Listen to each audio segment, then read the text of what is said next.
যে আমার এই যে এত এই সিনেমা অভিনয় বা যারা ক্যামেরার পেছনেও কাজ করে এত ইন্টারেস্টিং লাগে, ঘটনাচক্রে আমার জীবনে পরিচালক এবং প্রযোজক হওয়াটা হয়ে গেছে, অভিনয়টা বাকি ছিল। তার কারণ এটিএন ওয়ার্ল্ড যখন ছিল, টেলিফিল্ম খুব তখন একটা রমরমা তৈরি হয়েছিল। তো আমি খুব শখ করে একটা টেলিফিল্ম ওই কাহিনী চিত্রনাট্য পরিচালনা কুণাল ঘোষ করেছিলাম। ঘটনাচক্রে তখন আনন্দবাজার শুক্রবার করে দুপাতা ওই টিভির জন্য দিত, তাতে সপ্তাহে সেরা ছবি বলে ওটিকে বসিয়েছিল।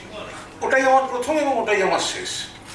পরবর্তীকালে আমি একটি ছবি প্রযোজনা করি এবং যদিও আমার নিজের আর্থিক সামর্থ্য নেই, আমি 2-3টি বিজ্ঞাপন সংগ্রহ করে তাতে ব্যবহার করেছিলাম এবং সেখানে শাশ্বতবাবু থেকে শুরু করে প্রাপ্ত বসু থেকে শুরু করে তৎকালীন রুদ্রনীল পরম সবাই ছিলেন, লকেট।